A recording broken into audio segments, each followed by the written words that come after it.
जय भगवान श्री कृष्ण जी, जय प्रभु श्री राम जी। यूट्यूब के अति सम्मानित दर्शकों और भगवान और आप चैनल के अत्यंत प्रिय श्रद्धालु भक्तों,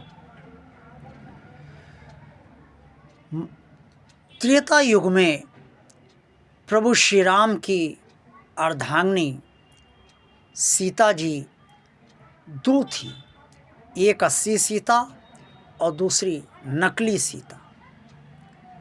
आप सोचेंगे ये मैं क्या कह रहा हूँ, सीता दो, ये कैसे संभव हो सकता है? वो भी एक असली एक नकली?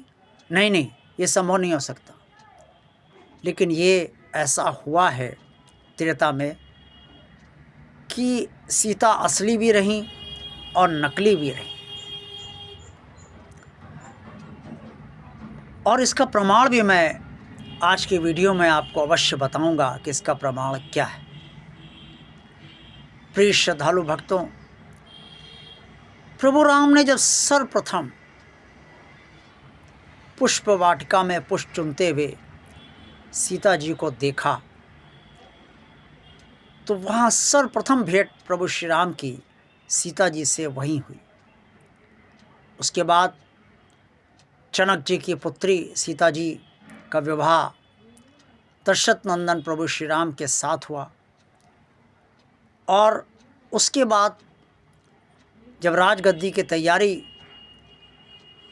हो रही थी और राजा दशरथ ये मन बना चुके थे कि अब वो राम को अयोध्या का राजपाट सौंप देंगे, उसी समय कैकेयी ने अपने पुत्र भरत को राजा बनाने की दृढ़ इच्छा के कारण वो वचन दशरथ से मांगे जो उसने समय आने पर मांगने को कहा था।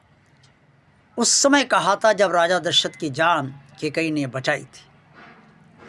और राजा दशरथ ने कहा था कोई कुछ तुम मांगो, तो कैकेयी ने कहा समय आने पर मांग लूँगी। तब राजा दशरथ ने वचन दिया था कि जब भी तुम कुछ मांगोगी मैं वचन देता हूँ कि तुम्हें वो अवश्य दूंगा। कैकेयी को राजा दशरथ का वचन याद था, इसलिए उन्होंने भरत को राजगद्दी देने को कहा और राम को 14 वर्ष के वनवास भेजने को कहा। राजा दशरथ के लिए असह्य हो गया। वो इसे समझ नहीं पाए कैकेयी क्या कह रही है और वो क्या करें क्या ना करें। लेकिन रघुकुल रीत सदा चली आई, प्राण जाई पर वचन ना जाई। वचन की लाज निभाने के लिए, रघुकुल की रीत निभाने के लिए राजा दशरथ ने राम को वनवास जाने की आज्ञा दी, वो भी 14 वर्ष के लिए। पिता की आज्ञा मानकर प्रभु राम वनवास जाने की तैयारी करने लगे और उसी दौरान सीता जी भी उनके पास आईं और उन्होंने कहा वो भी वनवास चले। प्रभु राम ने बहुत समझाया कि वनवास स्त्रियों के लिए उचित नहीं है। फिर वनवास जाने की आज्ञा तो पिताश्री ने मुझे दी है, तुम मेरे साथ क्यों जा रही हो, तुम यहीं राजमहल में रहो। लेकिन सीता जी ने कहा कि उन्हें पतिव्रता का धर्म निभाना है और इसलिए उन्हें आपके साथ वनवास जाना ही है। अर्थात उन्होंने कह दिया मैं आपके साथ वनवास जाऊंगी। प्रभु श्री राम ने देखा कि सीता जी नहीं मान रही हैं, तो उन्होंने सीता जी को साथ ले जाने का निर्णय लिया और फिर लक्ष्मण जी भी प्रभु श्री राम के साथ चल दिए, जिन्हें प्रभु श्री राम ने मना किया लेकिन वो भी नहीं माने, तो वो भी माता सीता के पीछे चल दिए। अब वनवास के लिए निकले प्रभु श्री राम आगे, उनके पीछे सीता जी और उनके पीछे लक्ष्मण जी।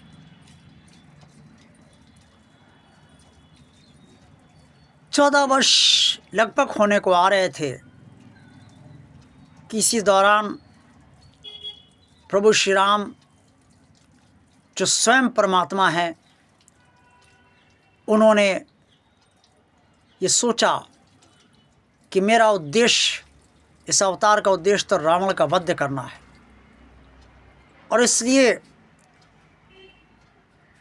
रावण का वध तभी हो पाएगा जब रावण मुझसे शत्रुता करेगा। और उन्हें मालूम था कि नियति जो उनकी रची गई अवतार काल की, उसमें सीता का हरण रावण को करना ही था। रावण जब तक सीता हरण नहीं करेगा तब तक रावण से युद्ध करना संभव नहीं होगा, क्योंकि युद्ध का भी कोई ना कोई आधार चाहिए।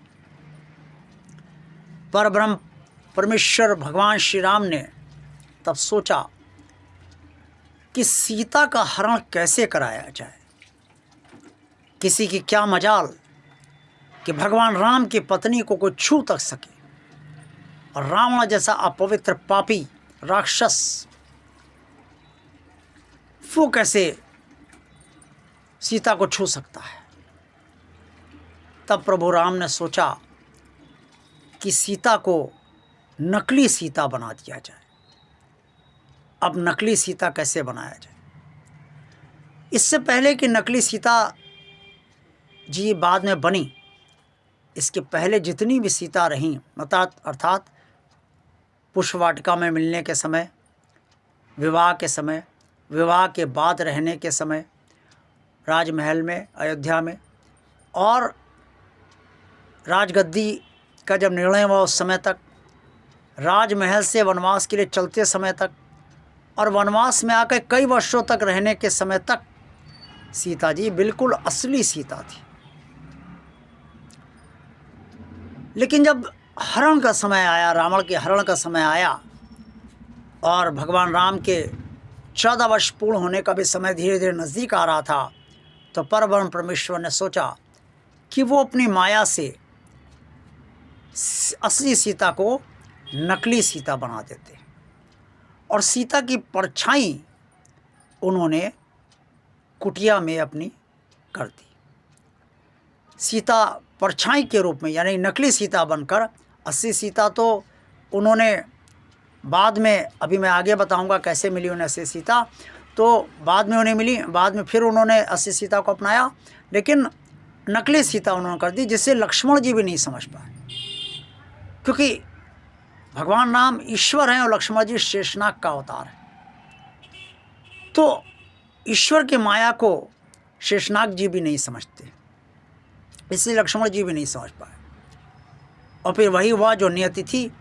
रावण नकली सीता जी के रूप रावण से मुग्ध हो गया, और सुपर्णखा के बहकावे में आकर वो सीधे सीता का हरण करने के लिए आया, और देखते ही सीता पर मोहित हो गया और नकली सीता को उठाकर लंका ले गया।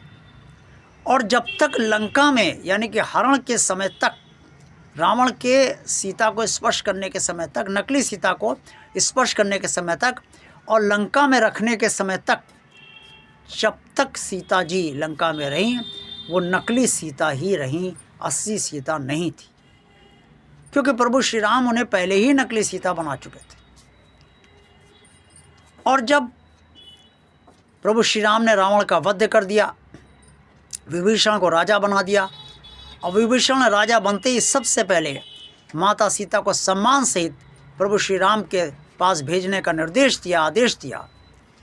तो उसके बाद प्रभु श्री राम के पास जब सीता जी आई, तो प्रभु श्री राम ने फिर एक माया का खेल खेला, और उन्होंने लक्ष्मण को आदेश दिया कि जाओ अग्नि लकड़ी लेकर आओ, अग्नि जलाओ, सीता को अग्नि परीक्षा देनी पड़ेगी। इस पर लक्ष्मण जी बहुत क्रोधित हो गए, और उन्होंने प्रभु श्री राम से विद्रोह करने की बात कह दी। तब प्रभु श्री राम ने प्यार से समझाया, भाई मुझे असली सीता को पाना है, जो तुम सीता देख रहे हो तो नकली सीता है। लेकिन लक्ष्मण जी को तब भी विश्वास नहीं आया, और प्रभु श्री राम के अग्नि परीक्षा के निर्णय के पक्ष में कोई भी हृदय से नहीं था। ना सुग्रीव जी थे, ना विभीषण जी थे, ना हनुमान जी थे। पूरी वानर सेना प्रभु श्री राम जी के पक्ष में नहीं थी कि सीता जी की अग्नि परीक्षा ली जाए। लेकिन प्रभु श्री राम जी को तो असली सीता चाहिए थी, नकली सीता नहीं। अग्नि भारी मन से लकड़ियाँ लक्ष्मण जी लाए, अग्नि प्रज्वलित हुई, नकली सीता जी उसमें जाकर खड़ी हो गई और असली सीता को लेकर अग्निदेव आए और राम को सौंपा। तब सब जान पाए कि असली सीता ये है। और तब प्रभु श्री राम ने बताया कि मैंने पहले ही सीता को एक परछाई के रूप में कर दिया था, लेकिन ये मैंने जानकारी किसी को इसलिए नहीं दी थी कि ये भेदी बना रहना चाहिए था और ये उचित था, वरना रावण वध ना हो पाता।